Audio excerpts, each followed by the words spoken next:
Gopijana Vallabha Girivaradhari.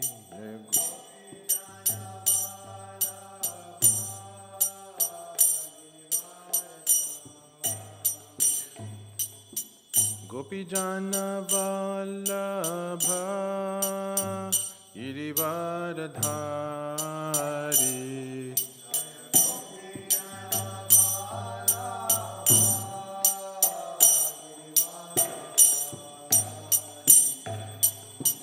Yashodanandana Brajajana Ranjana.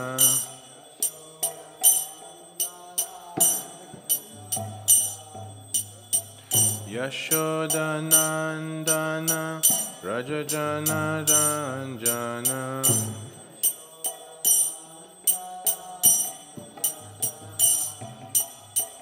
Jamunatira Vanachari.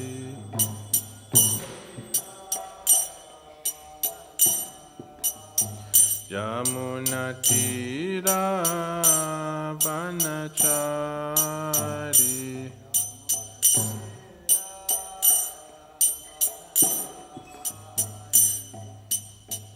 Jai Radha Madhava Kunja Bihari.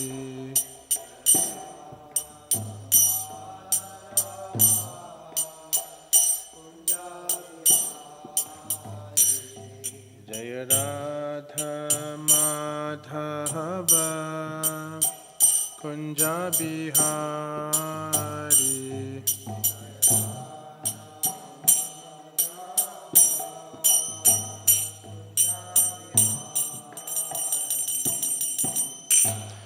Shripad Paramhamsa Parivajkari Krishna Rasa Divine Grace Jai Nanandukoti Vaishnavinda Ki Jai Prem Sukoshi Krishna Chaitanya Prabhu Nityananda Shri Radha Gadada Shivasari Guru Bhaktavinda Ki Jai Jai Shri Krishna Chaitanya Prabhu Nityananda Shri Radha Gadada Shivasari Guru Bhaktavinda Nanandukoti Vaishnavinda Ki Jai. O glorious assembled devotees, O glorious assembled devotees, O glorious assembled devotees, O glorious to Lord Sri Shri Guru and Ganga, O glorious Shri Prabhupada.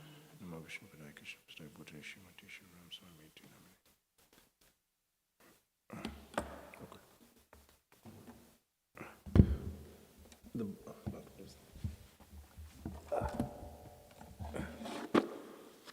Hare Krishna.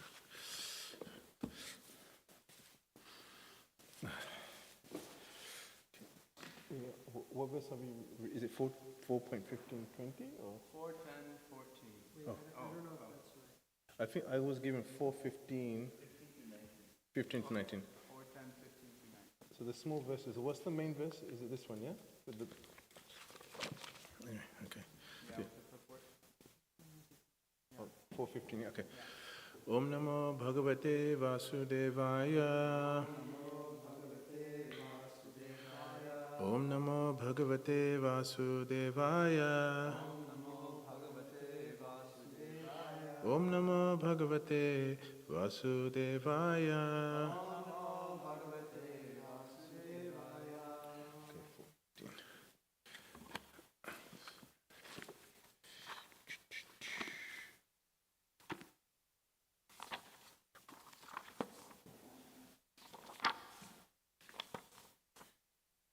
It's 4.10:15, right? Yeah. Yes. Very bad at navigating myself through this. What? Yes. Okay. So when you so how do you do it when you do the other verses? Do you read the Sanskrit? Or do you just read just Sanskrit and English? I read both. Okay. Depending on the time, if you want to speak on stuff. Okay. Okay. 4:10:15. Make sure it's the same one. Okay. Nadatsu yatu dhaneshu. Nadatsu yatu dhaneshu. Jaya kashish atho mridhe. Jaya kashish vartho mridhe. Udashtithad rathastasya. Udashtishthad rathatasya. Niharad iva bashkaraha. Niharad iva bhaskaraha. Nadatsu yatu dhaneshu. Nadatsu yatu dhaneshu. Jayakash artho mridhe. Jayakishvar artho mridhe. Udattishtad rathastasya. Udastishtad rathastasya. Niharad iva bhashkaraha. Niharad iva bhashkaraha.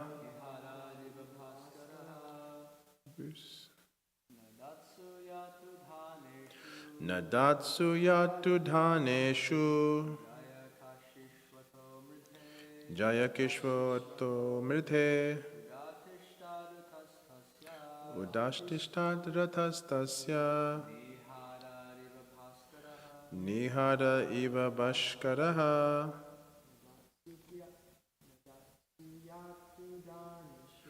Nadatsu yatu dhaneshu. Jayakishvato mridhe. Udattishtad rathastasya.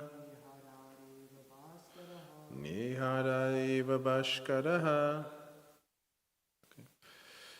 Nadatsu, while exclaiming. Yatu dhaneshu, the ghostly yakshas. Jayakashishu, proclaiming victory. Ato, then. Mridhe, in the fighting. Udattishthat, appeared. Rataha, the chariot. Tasya, of Dhruva Maharaj. Niharat, from the mist. Eva, like.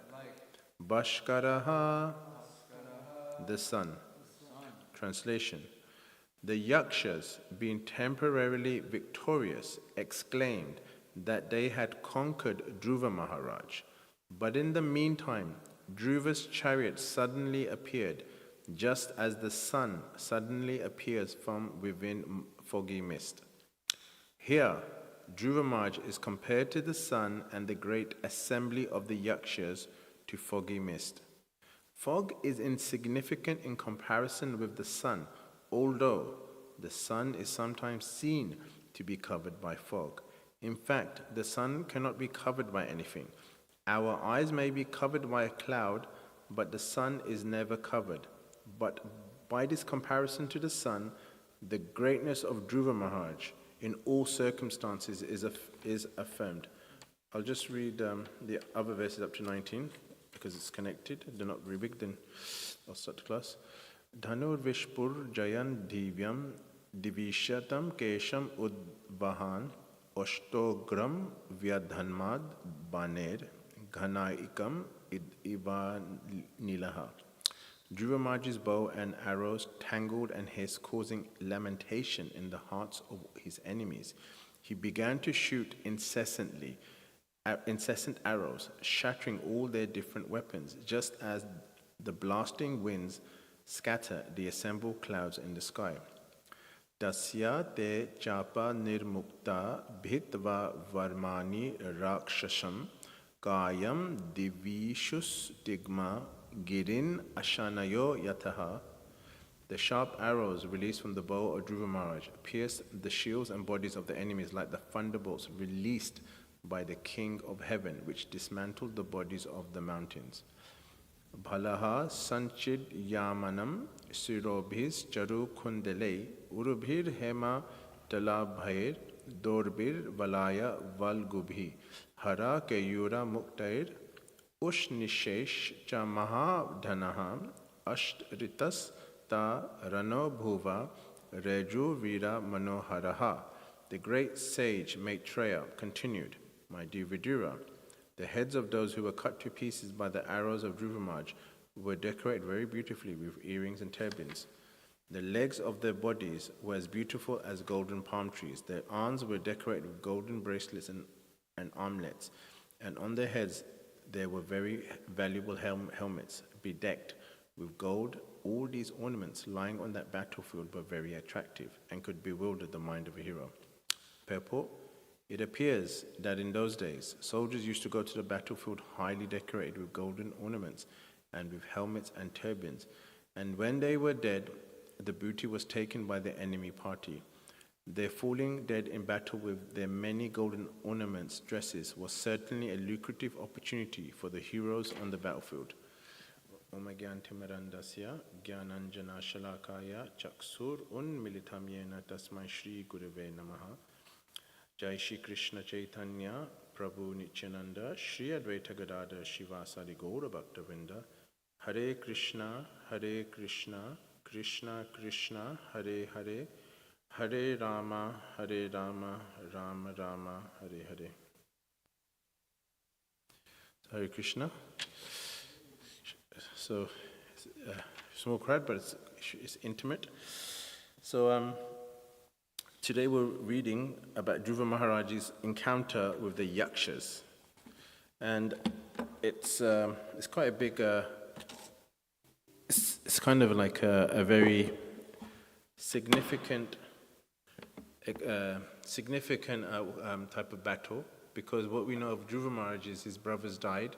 He's a Kshatriya, so he's come out to battle the Yakshas, and it's quite graphic. So, but what's interesting in this presentation, which I'll try to my best to explain, is how this is not merely a heroic narrative, a Kshatriya fighting, but it's talking about how illusion operates, how envy manifests, and how the holy name alone brings us above bewilderment, or the process of Krishna consciousness. So, I remember hearing this a while back, actually, from one senior Prabhupada disciple. He said, when we read the Bhagavatam, we think we're just getting philosophy, we're getting pastimes, but what we don't realize, there's a lot of psychology, there's a lot of sociology, economics in the Bhagavatam. There was one Prabhupada disciple, he was a great scholar, Shripad Suhotramaraj, and he did this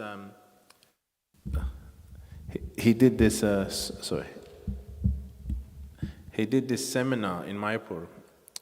It was called Bhagavad Psychology of the Mind. And it's pretty technical, but and he did it with a devotee from MIT who studied psychology. And they were going for the different psychology models. And Maharaj was explaining how the Bhagavatam has a better explanation. So all these different concepts in the material world are in the Bhagavatam. And that's why it's described. So it's not just Bhakti Tattva, which is the main thing, but there's also these other things. It's about marriage, it's about relationships with your children, how to rule. Everything is in the Bhagavatam. It just requires intelligence to bring it out. So, and most importantly, it discusses the relationship of the Lord with his devotees, and how the devotees, they survive in the material world, they sustain their bhakti. So let's look a bit more at the context. So, as we know, Dhruva Maharaj, when he was a child, he did great austerity in the forest as a 5-year-old, because he was insulted by his stepmother, and his father had rejected him for his stepbrother. So he'd gone to the forest on the advice of his mother, and Narada Muni guided him, and through his austerity, which disturbed the whole universe, Lord Vishnu appeared. So he's already seen the Lord. So, he's a perfected soul, he's a devotee, right?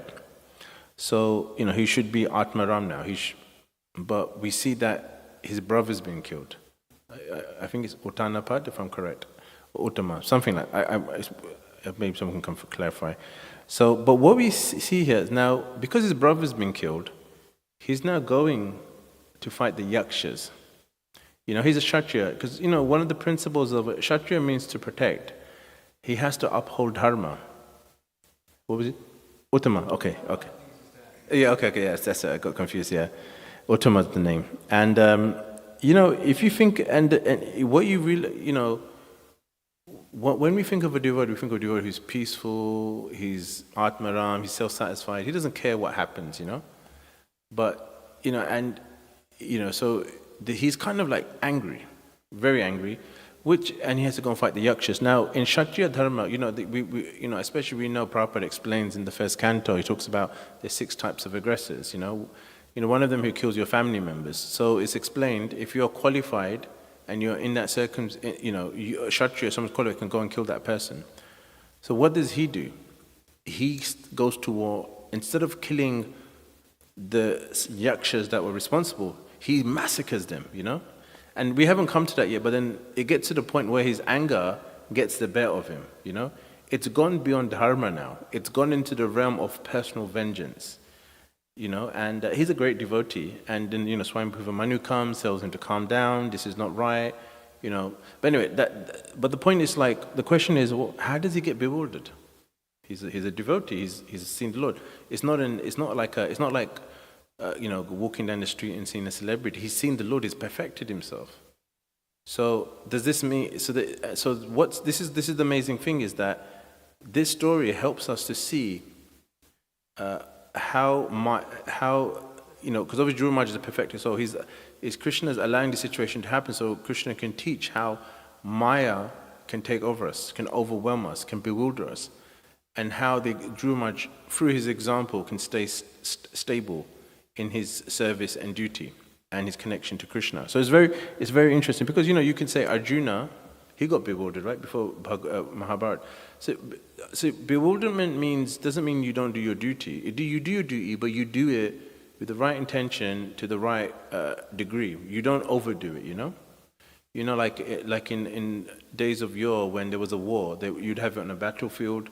It would be a one-on-one fight. You wouldn't jump into another fight between 2 other soldiers. There was rule, there was codes. You wouldn't harm innocent people. You would only go after the person who's responsible. But that rules don't really apply in this day and age. I think they call it collateral damage when innocent bystanders are caught in war. And that's nothing to do with Kshatriya. And you can speak a lot about Kshatriya, but what's interesting is Dhruva Maharaj, he gets bewildered. His bewilderment is not like ours. For us, illusion means forgetting Krishna. For Krishna, not seeing Krishna in connection to things. Like when we see a beautiful flower, we think, oh wow, the flower is beautiful. But what makes that flower beautiful is Krishna. Because Prabhupada says when the flower is blooming, it's Krishna smiling, right? When we go to nature and we see the beauty, the ambience thing, that's Krishna. Krishna's within that. When we don't see that, that's our illusion, We're getting attracted to dead matter. So Krishna's everywhere. But for Dhruva Maharaj, illusion means that for a moment, the external situation clouds his clarity, right? But his faith in the Lord never wavers. So we're gonna discuss that. So Prabhupada says, he says in the first canto that great devotees sometimes appear to suffer reverses in life, like Arjuna.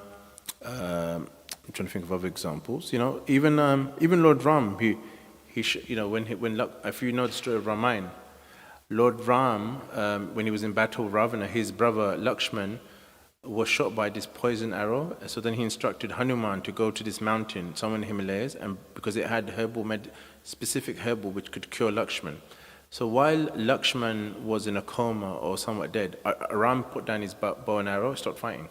Remember, he's gone there to defeat Ram and to take back his wife, but he was so overcome by that.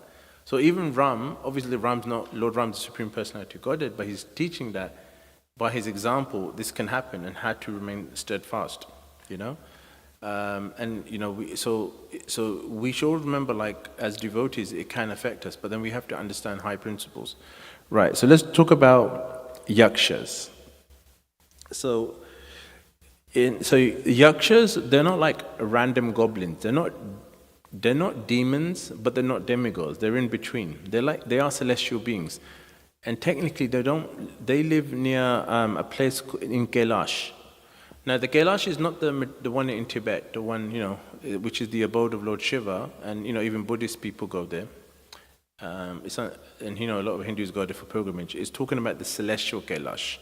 So, like when we talk about Vyasadeva lives in Badrinath, and with his followers, these people are called Chiranjeevs who live forever. It's not talking about the material; it's talking about the celestial and the heavenly planets. So that's where they live. They live in a place called Alakpuri, which is near Kailash, the celestial Kailash. And interesting thing about them, they have a dual nature. So on one side, they act as protectors of wealth. They're guardians of sacred places. They sometimes are even devotees. On the other side, they are very fierce, they're territorial, they're envious, and they are masters of illusion. We read in the Mahabharata where Duryodhana, he was defeated and captured by the Gandharvas. I can't remember the pastime, but he was captured, then the Pandavas had to go and save him, we hear that he was so upset by this, he wanted to kill himself. And anyway, there's a long story there. That's also an interesting story. But these are personalities who have special roles, but they're kind of in between, and they have kind of like a dual nature. So yaksha means, in Sanskrit, it means consumption. It means wasting disease. And it's what the indication is, the inference is that these are personalities who consume great wealth and vitality. So if you think about it from a symbolic point of view, it refers to our conditioned nature, the aspect which likes to hoard, which likes to defend and manipulate situations through opulence and illusion. So people who are rich, they'll buy expensive things, a lot. For example, I've seen this a lot in the Indian community. They like hoarding money. They love to save, and they're very frugal with their money because they think this is the best way to become rich. But what they don't realize is money is Lakshmi. Money is an energy of Lakshmi, and you're meant to keep Lakshmi moving. You're not meant to hoard it. You're not meant to put it in one place and leave it. So you're meant to move it. So they don't, and as a result, if you move money, Lakshmi, then you get more money back because Lakshmi likes to travel, because she's chanchala. So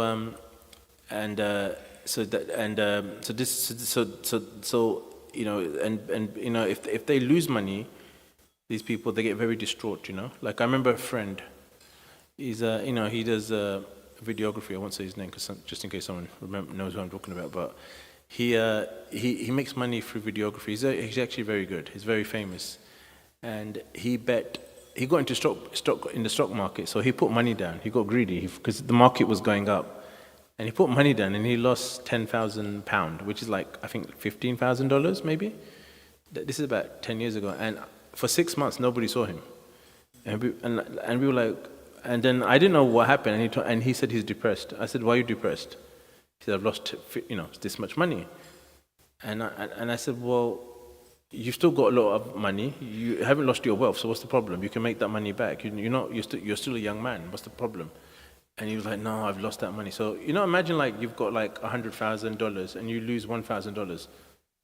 You still got $99,000, right? It's not the end of the world. But anyway, so he was like that. So that's the problem when you try to hoard money. You try to be frugal and whatnot. So that's why.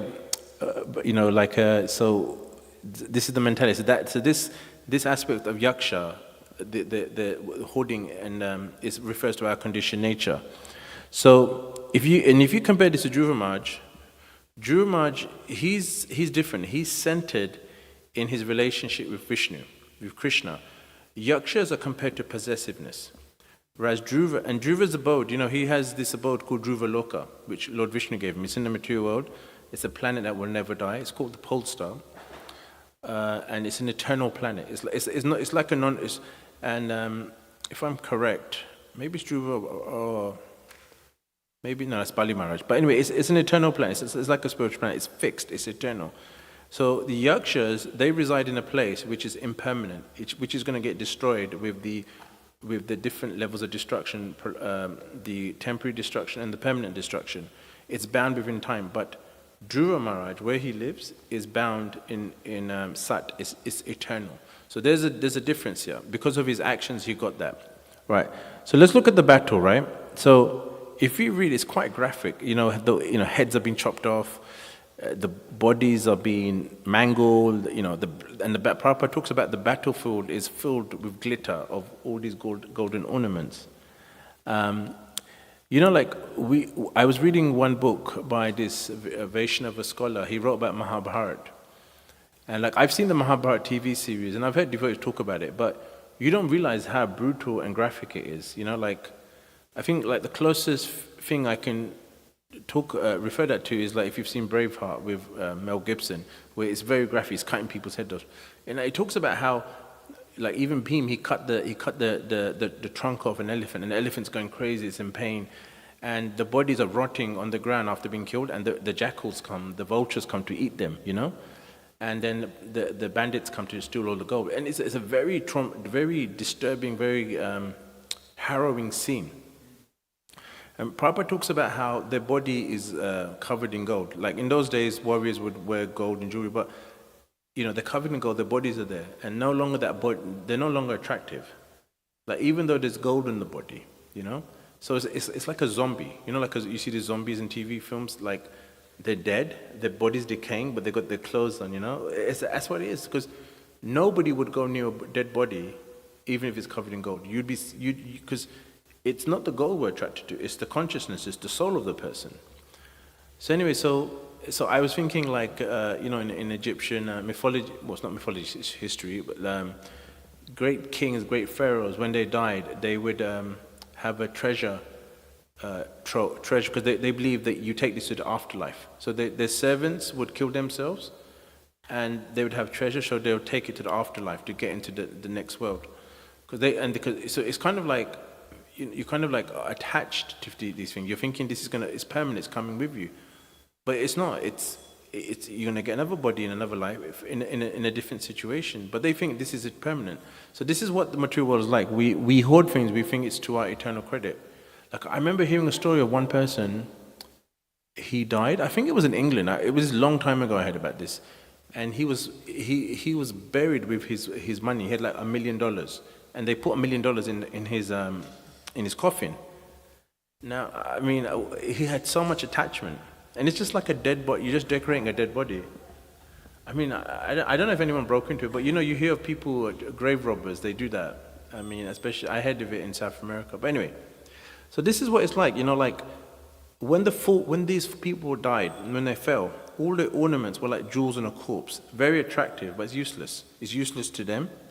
I mean, it's useful to the bandits who come and steal it. And Prabhupada says there's opportunists, But, so this is the thing, we shouldn't take so much pride in our externals, So I was just listening to this person who works with high net worth people who's saying that the thing about there's old money and there's new money, right? He says people who come from money, who are old money, they've had it for generations, they don't like showing off. Most of the time they're actually just quite simple. And it's expensive, but it's simple. Whereas people who don't have money, you see that here a lot. You see the kids who come from the projects, they wear Nike Jordans, which are $200-300. I mean, I saw a second-hand pair of shoes, Nike Jordan from the 80s, $1,500, and it's second-hand. And people are willing to pay for that, and he was saying that people who don't have money, they like to buy these things for status, to make themselves look rich. But real people who have wealth, they don't care about these things.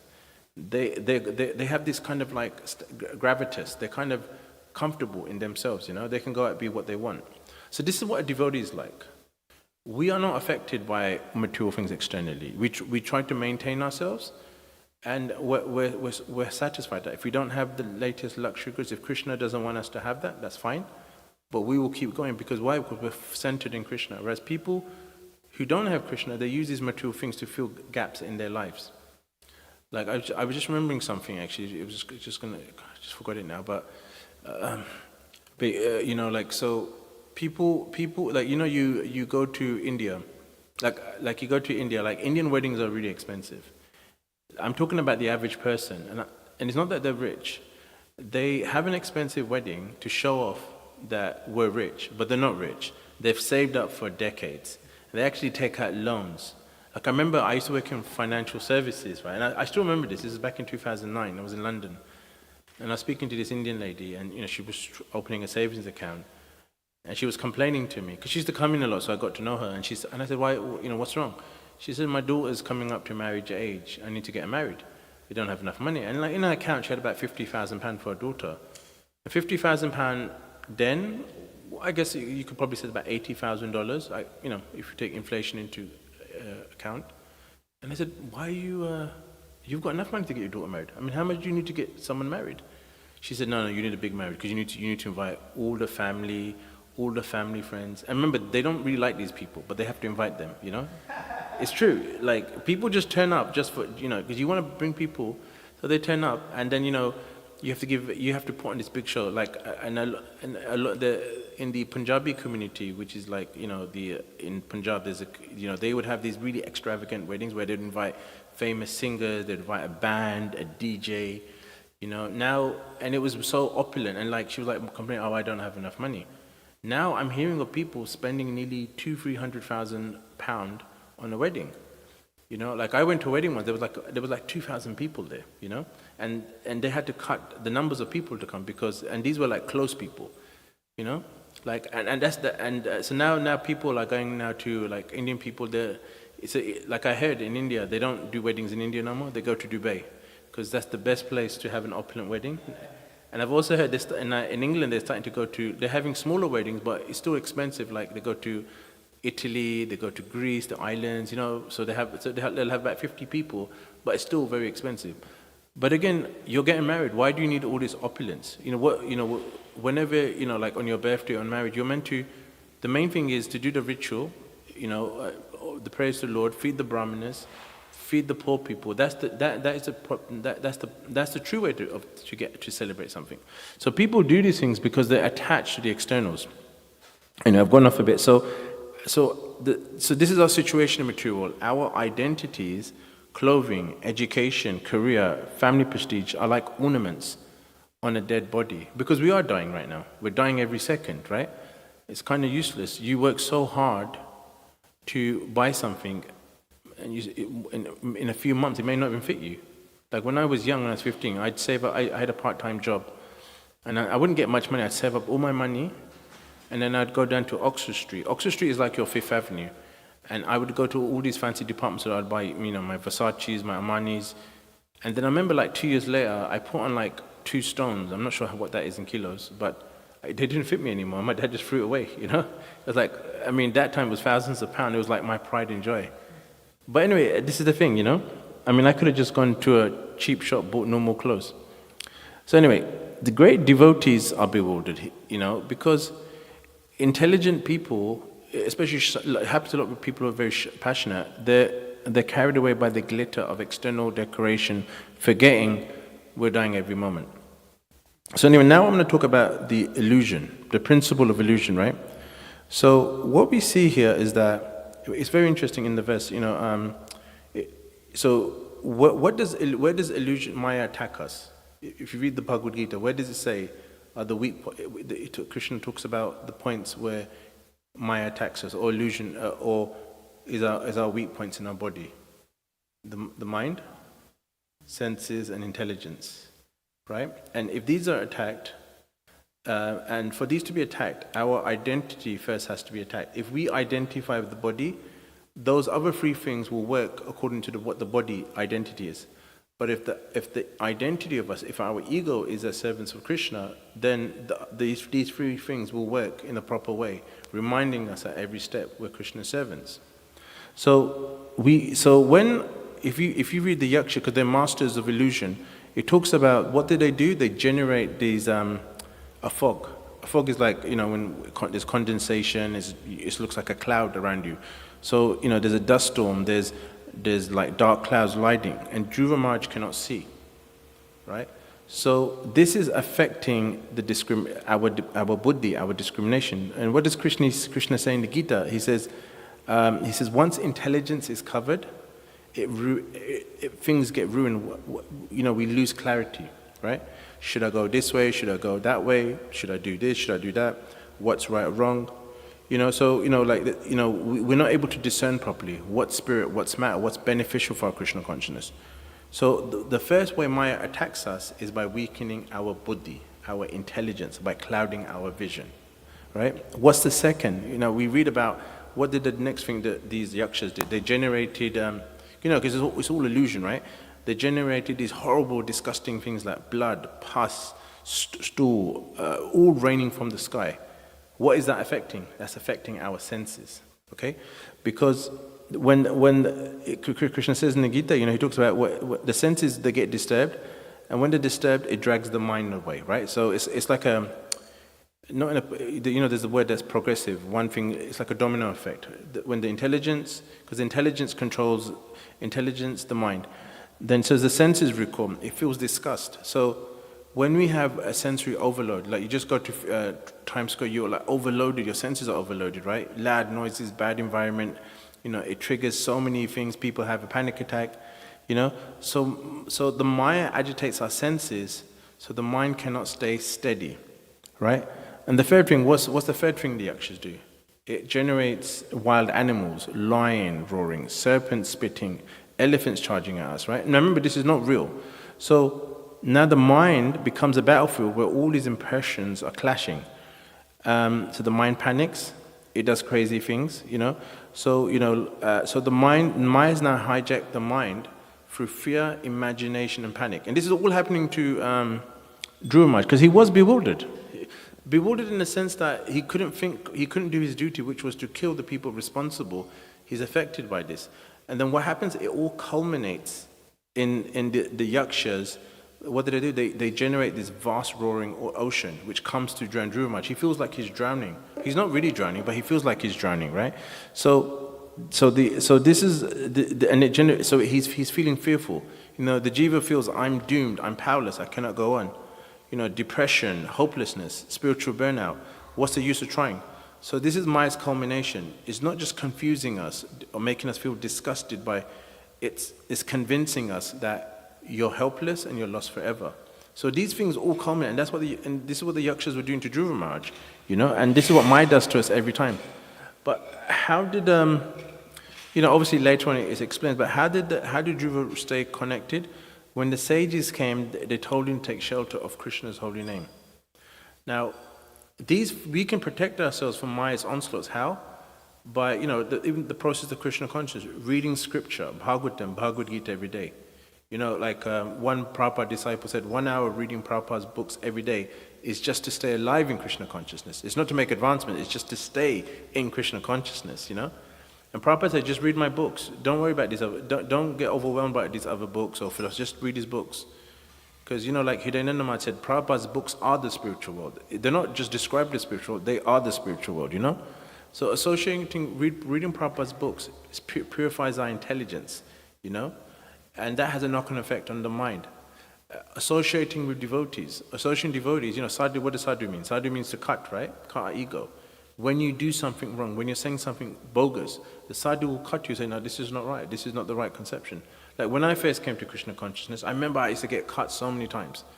And I remember it was really painful, Like at some points I was like, I wanted to leave. But I didn't realize at the time, these people are actually helping me to stay humble, to not get big-headed. And it was so powerful for me, Like, now I feel sorry for devotees, like they glorify each other, but they don't correct each other, Like I had something recent, I won't say the name, but there's one devotee maybe I'm saying too much, but anyway, he said something, he was trying to make a philosophical point, but it wasn't a philosophical point, it was just waffling, it was just rambling. And I said to him, I was thinking that I wish someone could tell this person that what he's saying has no connection to Krishna consciousness, but I don't think he has friends to tell him that, And it was like, and it's a problem, so we need association. And we need to do service. We need to do menial service, wash the pots, clean the toilets, wash the floor, go out on the streets, stop people, distribute Prabhupada's books. All these things reinforce our identity. You're engaging your senses, and it's also reinforcing the identity that we're servants of Krishna. All these things will help us. And what's the most powerful thing of all of them is the holy name. The holy name does everything. It gives power to all our different aspects of Krishna consciousness, It saves us. So Dhruva Maharaj was reminded to stay firm, stay focused by focusing on Lord Vishnu, chanting his name. And we see later on that comes up. So in this purport, in these 5 verses, so Maya is attacking, by using the use of the fog, filth, fear, and flood to Dhruva Maharaj, who gets bewildered. But he's able to stay focused. So each stage escalates, it targets intelligence, senses, mind, and finally the ego. So the culmination is not the animals, but the ocean. So the ocean, because it represents samsara. What samsara is the material world. It's the final attempt of illusion to drown the soul in hopelessness. So only Nam Sankirtan can help us. So if you think about what is like, if you can categorize it into two things. What's the two ways that Maya does what she covers? What does she do? Floating point. Yeah. So there's two different names for that. I usually get the names wrong, but that's what she does. So, she covers your intelligence. You associate material nature, so you can get the body of a pig and you think it's okay, and you think that's great, and that's what Maya does. But we have to remind ourselves that we're something higher, we're something greater. So Dhruva Maharaj was momentarily shaken, but he doubts what the yakshas will do next. He's not doubting Krishna, he's doubting his own perception, right? What trick will they use now, he says. And that's his humility. He said, what will they do next? And we should be like, what will Maya do to throw us? Like, if we know if we're like a brahmachari, we shouldn't be going to a place where, we're not in association and there's the opposite sex. Because it can affect us, it can disturb us. We need to protect ourselves, we need to be astute, right? We should stay away from places which froze us, which covers our intelligence, because Maya can attack you anytime. And so we have to be. It's like the material world is booby-trapped in every aspect. Like I remember, many years ago, I was just walking. I was in the car with my mum, my uncle, and my two younger siblings. This is back 1999 when I was going to university. And we were going past this mental asylum, and this crazy woman came out who was naked, basically. And I was 18. I wasn't agitated or nothing like that, but it's like you've got these things happening everywhere. And I remember the first time I went to Spain. I went to the beach with my wife, and I didn't realize that people go topless there. It was so disturbing. I was like, what the hell are we doing here? What kind of people are these? So it's like everywhere these things are happening. So we need to be intelligent. We need to go about our lives taking precaution, but while strengthening our Krishna consciousness, because we're not transcendentalists like Prabhupada. Like we hear about Prabhupada, he went to this camp somewhere in America where everyone was naked. And there was a few great devotees that came out of that place. I won't say the names, but we're not like that. So we have to be careful. We have to respect Maya. We have to respect the enemy. Anyway, so Prabhupada says that if at the time we chant Hare Krishna, we can cross beyond. So why later on text it mentions that because when Dhruva Maharaj is in the middle of a battle, illusory fear is a rehearsal. If fear, in illusion sense, is a rehearsal for death. Because every moment we feel overwhelmed by conflict, anxiety, loss, we're tasting a drop of death, right? In a specific form. And the only solution is Krishna's name, because it says in the Padma Puran, it says, Nama Chintamani Krishna's Chaitanya Rasa Vigraha. Krishna's name is Chintamani, it's conscious, it's full of rasa, and it's not, and it's the next part of the verse is, Abhinatva Nama Namino. It's non-different from Krishna. So when we chant Hare Krishna, it clears the fog, it clears the illusion of material life. I keep forgetting this verse, but it's Maya Suryanam. Do you know that verse? Suryanam Sama Hoya Andakar. The illusion of material life cannot stand in front of you when Krishna is there. So anyway, I'll stop here. If anyone would like to make a comment or ask a question. Oh, so it went on a bit. 22nd chapter. Do you want to look for that right now? I was going to look for it. Krishna's like the sun or something. Krishna Suryanam Sama Hoya. Is that Handekar? I forgot the verse. It's a beautiful verse. Hi Krishna. Hi, Very nice to hear from you, Guru. I was appreciating the point you were making about respecting Maya. I think it's a very funny thing when, there's so many ways, so many points I could bring up about it, but in general, it's, you see this idea of attachment and aversion being the same, two sides of the same coin. And you see sometimes when we come to, Krishna consciousness, you take a brahmacharya life and you start becoming like a fanatic, because it increases your faith, because we lack faith and deep experience, we need those things. But I was thinking about how one time we were coming out of the subways of the winter time. And in the subways, like when you're doing kirtan, it's much easier actually, because there's so much less distraction going on. And me and another devotee, we were going out and we were in Washington Square Park. It was a really nice day out and there was so much going on. It was like bewildering actually. Like it's warm out, there's people that are half naked running around, doing drugs, like everyone's just thinking about sex and like, we looked at each other and we were like, I just want to like crawl back into the subway. And like, we told Dharmaraja this, and Dharmaraja was like, he's like, you're just not praying to the Lord Shiva and Parvati enough. And I remember like thinking, wow, that's totally right. Like these are servants of Krishna, and if we actually learn to get their mercy, then we'll be able to progress. I was just thinking about that. Yeah. I heard from one devotee, he was driving Pankajangri Prabhu to a program. And he said, I get affected by lust, and he was a grahasta.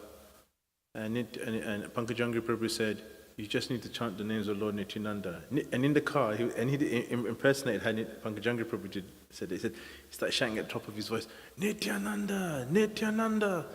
And I thought it was I thought it was one of them ecstatic, emotional behaviors, but it was actually philosophically true, spiritually true. And then I've also heard that if you're affected by Maya, you should pray to your spiritual master, because your spiritual master can protect you from Maya, because Krishna has to fulfill his blessings, his protection. So that was really interesting. But yeah, I really respect the devotees, especially you guys, when you go out to, like, you can go to many cities in the world, right? Like you go to London, you have Leicester Square, which is kind of like Fifth Avenue, where you got Times Square, but it's not the same. I think New York is in a different category in itself. It really overwhelms you, Like I grew up in London, but I wasn't living in the heart of it. I was only kind of in the outskirts, so I wasn't really affected by that. But when you go into the fire of Maya, you have to have some serious. You have to prepare yourself. It's like you're going to war, so you have to train yourself in your sadhana, through your association and praying to go to war. Otherwise we're going to become victims. Like, yeah, it's very true. We have to respect Maya. She's a very formidable enemy, and she won't give up. And anyone? It's 22.31. Krishna Sriya Sama Maya Haya Andakara, that one. Yeah.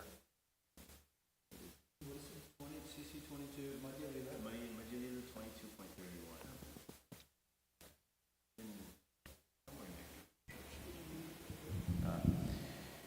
Krishna Sriya Sama Maya Haya Andakara Yan Krishna Taha Nahi Mayara Adhikara. Krishna is compared to sunshine, and Maya is compared to darkness. Wherever there is sunshine, there cannot be darkness. As soon as one takes to Krishna consciousness, the darkness of illusion, the influence of the external energy, will immediately vanish. Oh, very beautiful. I forgot to mention, does anyone have a question? I was just going to say something about ornaments, yeah. So ornaments, if you analyze it in terms of the modes of material nature, so ornaments, because we know ornaments on a dead body, so ornaments, in the mode of ignorance, it blinds one to mortality like jewels on a corpse. In the mode of passion, ornaments excite pride, status, and competition. In the mode of goodness, it may reflect beauty, truthfully, but without bhakti, they don't transcend death, Now, these are all corpse-related ornaments, because you're in the modes. But what is the ornament of bhakti? In Hari Bhakti Shuddhaya, it says, Bhaktya Sanjayate Bhakti. It says that bhakti is decorated only by bhakti itself. The true ornaments of the heart are association and hearing, And I mean, CC, it talks about Shraddha, Sadhu, Sangha, the stages of bhakti. It says stages of bhakti are ornaments of the soul. Because if you think about it, right, anything material you get, sometimes people say, this guy's really intelligent, he's a genius, he's so humble. Like I've heard a lot of people talk about Christians, because Christians have very good qualities. That they're very humble. Like I've met some amazing Christians in my time in London, very thingy. And I remember one senior devotee saying, these are noble qualities, but they will go away with material nature. Why? Because it's connected with the body. It's not fully spiritual. So the qualities a devotee cultivates through bhakti, they're permanent. They're to your eternal credit. You will never lose them. So Prabhupada says 1% advancement is 1% to your eternal credit. So the ornaments of bhakti, what we're cultivating, will always be there. They'll come with us in the next life. That's why, if you think about it, to surrender to Krishna is not an easy thing. Krishna says in the Gita, out of so many souls, it's very rare for someone to do that. Because of agyata sukriti, right? Accumulation of agyata sukriti. Prabhupada said when it gets to 100%, you surrender to Krishna. Even at the point of surrender to Krishna, it's not a fully pure, because there's 4 types of people who turn to Krishna, right? But still, that in itself is a big thing, and that's the beginning of your bhakti. And that's out of millions of lifetimes. You do one act of devotion, or you do so many independent acts, like giving a brahmachari, taking a book from him, drinking charanamrita, seeing the deities, These things are leading to the greatest ornament, surrendering to Krishna. So this is our greatest ornament, So that's why it's so important to share the process of bhakti, because you're enabling people to get the real wealth, real ornaments. Not like the yakshas who, when they died, the gold is not going to go with them. The true ornament of bhakti is in your heart forever. So this is eternal. This sticks with the heart. That's why when sometimes people leave Krishna consciousness when they commit offenses, they will come back. If not in this lifetime, next lifetime. Like I heard once, it was actually from a Prabhupada disciple who said it. But then one other devotee said, he said Krishna consciousness is like the mafia. You can never leave because you know too much. It's true. You can never leave. And he said, and he also said that, and Bhakti Tirtha Maharaj used to say that, regarding giving people the chance to engage in bhakti and acquiring, he says that Krishna consciousness is also like a secret society. You can't apply, you have to be invited. So we have to invite people. We have to give them, say, you open the door for them when they come in. But once they come in, they're not leaving, They're here, they're stuck. Like they may leave for a few years, 1 lifetime, 2 lifetimes. But that 1% they've got is in their eternal bank account. So anyway, that was interesting. Yes, what?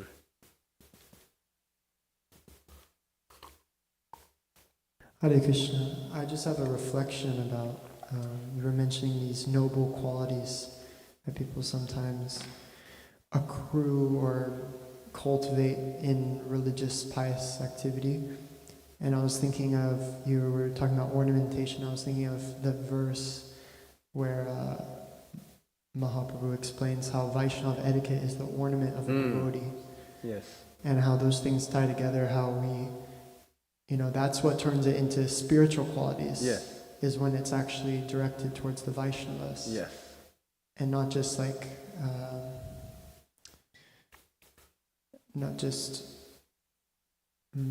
from a place of false ego, yes, trying to imbibe those qualities, but from a real soul level of recognizing that this is also a servant of Krishna. Yes. And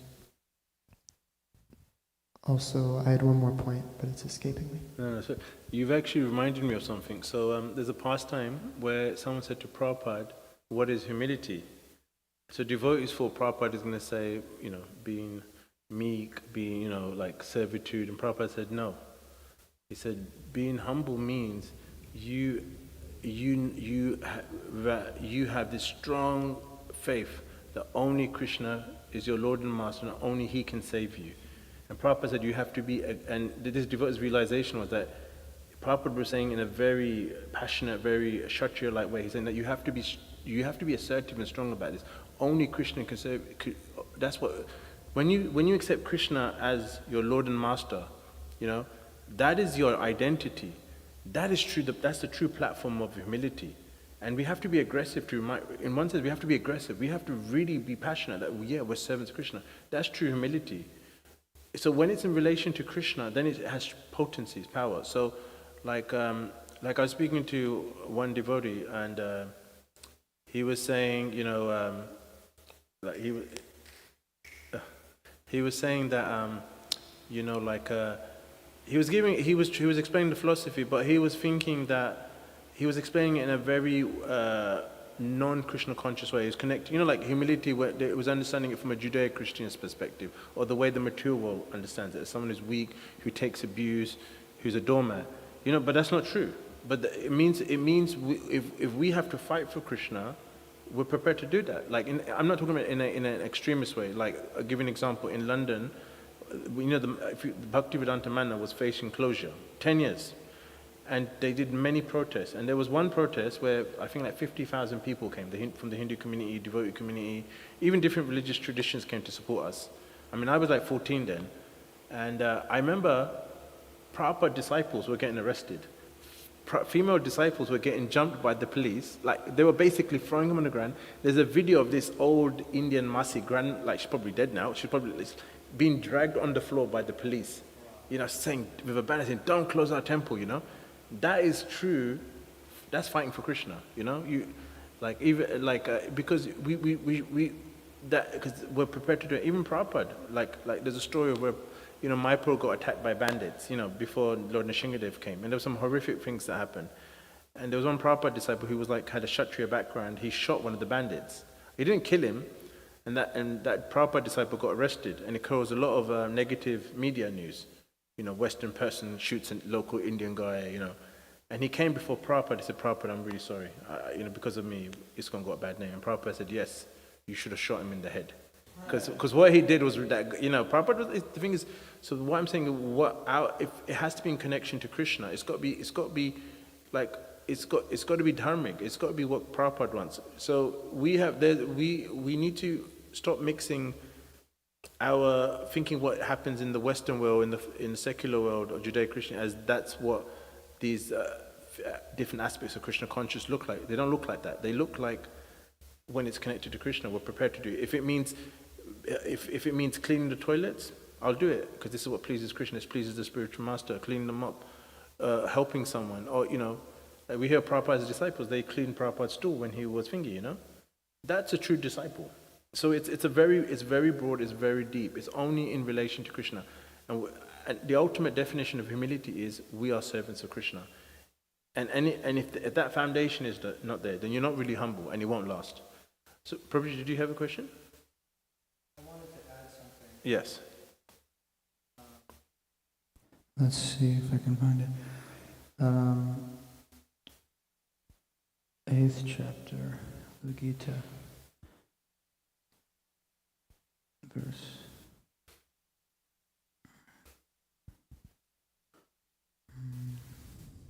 Somewhere about humility, Prabhupada talks about humility. I was just thinking about another definition of humility.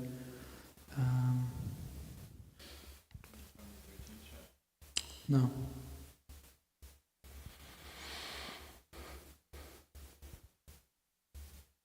Anyways, I guess I can just summarize it. Yeah. I want to find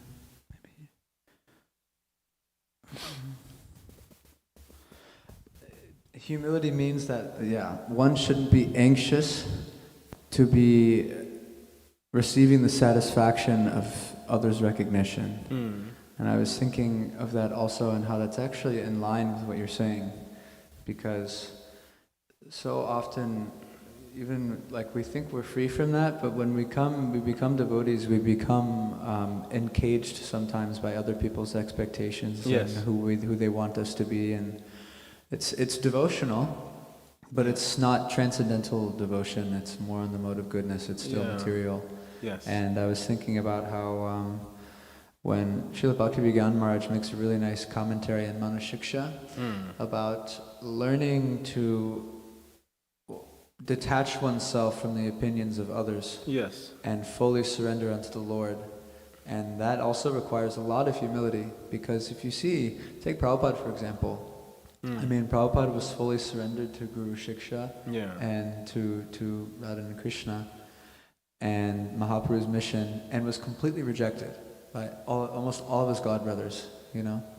I mean, that's not like an easy thing. Yeah. It's not an easy thing to, when you begin to decide to fully surrender to Krishna, Krishna does things that become very difficult in your life. People reject you, and you know, it's, I was just reflecting on that humility really means that I'm fully surrendering to Krishna and I'm not going to be attached to, you know, the satisfaction of other people. Of course we don't offend others, but we maintain the understanding of what our goal of life is, you know. And I was thinking it's so important. Yes, so important. 100%.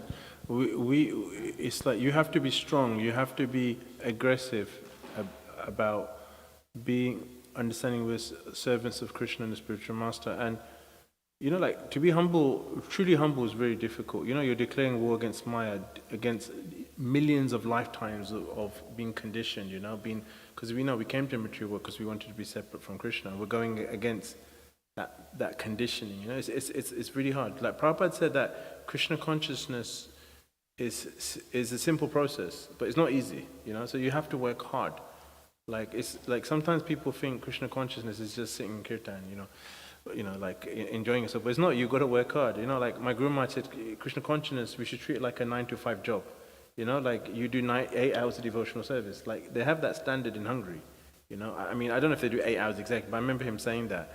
You know, you 8 hours includes doing your service, and that's outside of your sadhana. You know, so if you're a full-time devotee, that is. You know, but even our life, even our work can be Krishna's service. You know, if you're a teacher, if you're a banker, if you're a policeman, you know, but we have to do that. Everything's connected to Krishna. But yeah, so like, you know, like like we need to realize what's the true ornament. The yakshas, they cared about these ornaments, these external things.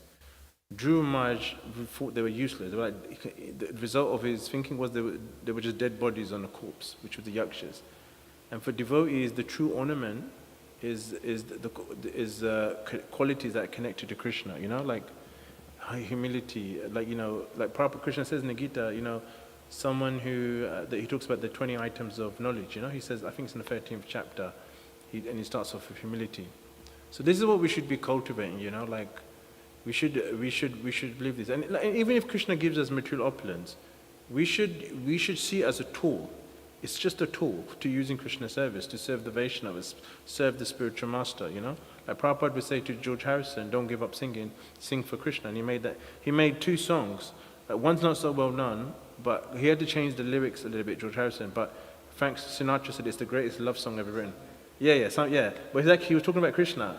Because they said if he doesn't, then it's going to be like exactly. So that's what we've got to be. We've got to engage our qualities, our service in Krishna. And I heard this, like, it's in karma yoga is where we're attached to our work, but we offer the results to Krishna, right? But bhakti is we're prepared to do any service and offer the results to Krishna. So we need to be on the bhakti level where every service is as good. So if you're pujari, cleaning toilets is also, you know, because you don't see you just see it as service to Krishna. And I'll just finish one story because I thought this was a really amazing story and it really showed the surrender and depth of a person.